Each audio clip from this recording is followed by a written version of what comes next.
करोडो समाज आहे. बाबासाहेबांच्या नावासाठी हा माणूस आपलं शिरतळ हातावर घेऊन लढतो. कार्यकर्ते तुमच्यासाठी लढतात, पक्षासाठी लढतात, बाबासाहेबांच्या विचारानं प्रेरित होऊन लढणारे हे कार्यकर्ते आहेत. आणि कधीतरी समाज म्हणून, कार्यकर्ता म्हणून, चळवळ म्हणून, उपेक्षित वर्ग म्हणून, महिला म्हणून, तरुण म्हणून, बेरोजगार म्हणून कधीतरी समाजातल्या नेत्यांनी यांच्याकडे बघायला पाहिजे ना. प्रत्येक जण मशगूल आहे, मला मोठेपण मिळावं, मला मोठेपण द्यावं, मी खासदार व्हावं, मी मंत्री व्हावं. मी तर आता तुम्हाला सगळ्यांना सांगेन, यानंतरच्या काळामध्ये कुणी भाषणामध्ये चंद्रकांत हंडोरेला मंत्री करा अशी भाषणं बिलकुल करायची नाही. अशा मंत्रीपदावर मी 10 टाइम चुकतो. हे तुकडे मागायचे धंदे आपल्याकडे होत नाही. मी स्वाभिमानी म्हणून त्यांना वाटलं द्यायचं असेल, त्यांना वाटतंय समाजाची मतं पाहिजे, गरिबांची मतं पाहिजे, त्यांना वाटतंय या उपेक्षित वर्गाला बरोबर घेऊन जायचं, ते निश्चित माझा विचार करतील. आणि नाहीतर काय त्यांच्या भरोशावर मी बसलोय का. आता हळूहळू कळत चालली भीमशक्तीची ताकद काय महाराष्ट्रात. सगळे डाव तुमचे जरी असलं तरी एखादा डाव आमच्याकडे पण असतो ना. पण एक गोष्ट आपल्याला मान्य करावी लागेल. ठीक आहे, आमच्या नेत्यांनी थोडं उद्वेगापोटी पक्षावर, काँग्रेस पक्षावर टीका केली असेल, इतरांवर टीका केली असेल. काय वेळेस त्यांचं खरं पण असू शकेल, त्यावेळेस त्यांच्या मनाची पोटतिडी. कारण बरोबर आहे, मी मंत्रिपदावरून आता बाजूला सरल्यानंतर 2 वर्षामध्ये मी जी घरकुल योजना आणली होती, त्या घरकुल योजनेला ज्या पद्धतीनं 2 वर्षात चालना मिळायला पाहिजे होती ती दुर्दैवानं मिळू शकली नाही. 9 लाख कुटुंब म्हणजे किती, एका घरामध्ये 5 माणसं पकडली तर 45 लाख लोकांना डायरेक्ट फायदा मिळाला माझ्या या घोषणेचा. आणि लोकसभेला आणि विधानसभेला भर भरून दलितांनी, मागासवर्गीयांनी मत त्या एकाच घरकुल योजनेवर. आणि तुमच्या नांदेड जिल्ह्यातनं 18,000 फॉर्म लोकांनी भरले, 48,000 फॉर्म भरले.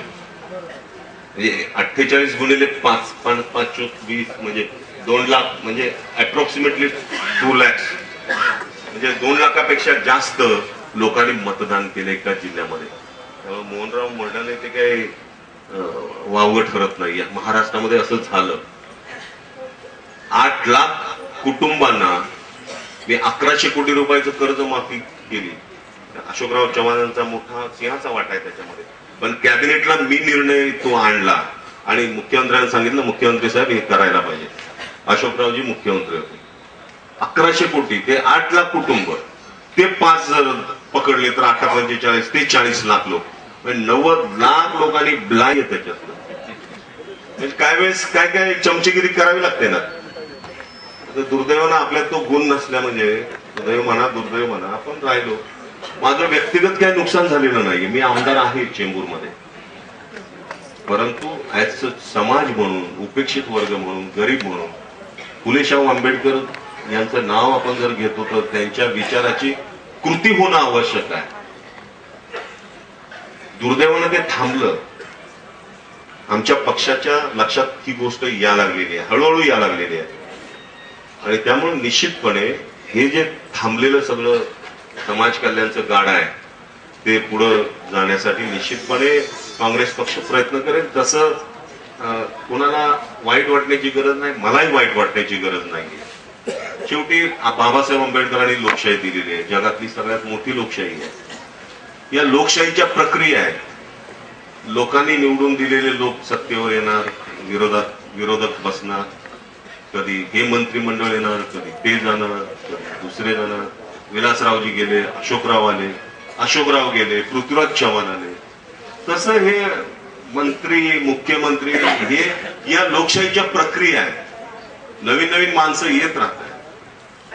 नवीन माणसं येत असताना ज्या काही मागासवर्गीयांच्या, गरिबांच्या उत्थानासाठी ज्या पद्धतीनं मला आनंद आहे एका गोष्टीचा की अशोकराव चव्हाण यांनी खूप, मी ज्या वेळेस, आता मी त्यांचेच म्हणजे ते आणि मी, माझ्यापेक्षा सिनियर मंत्री होते ते, त्यांचं दालन आणि माझ्या बाजूचं, आम्ही दोघं जण बाजूबाजूच्या दालनात होतो. ते इंडस्ट्री मिनिस्टर होते, महसूल होते, माझ्या काळामध्ये ते उद्योग मंत्री होते, सांस्कृतिक आणि मी समाज कल्याण होतो.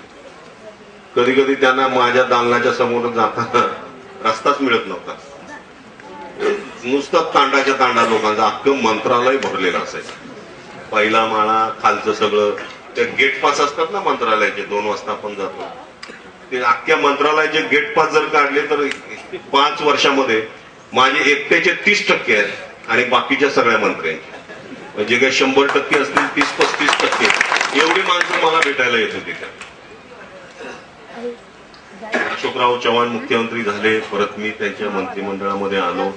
काही निर्णय चांगले झाले, घरकुल योजना, कर्जमाफीचा योजना, ते बावरीनगर साठी डॉक्टर SP गायकवाड यांनी माझ्याकडे प्रपोजल दिलं आणि सांगितलं हंडोरेच्या 25 कोटी द्या. मी 12 कोटी पहिले मंजूर केले, नंतर 12-13 कोटी मंजूर केले, 25 कोटी मंजूर झाले. अशोकरावजींनी परत सांगितलं की हंडोरे त्यांना आणखी द्यायला पाहिजे. त्यावेळेस पुन्हा आम्ही प्रपोजल तयार केलं. आता जवळजवळ 60 कोटीच्या वर अख्ख्या बावरीनगरला, महाराष्ट्रातलं बौद्धांचं एक तीर्थक्षेत्र बावरीनगरच्या निमित्तानं उभं होतंय. त्यातल्या त्यात चांगली गोष्ट आहे. वेळ लागेल त्याला, सरकारचे पैसे थोडस या सगळ्या ऍडमिनिस्ट्रेशन मधल्या गोष्टी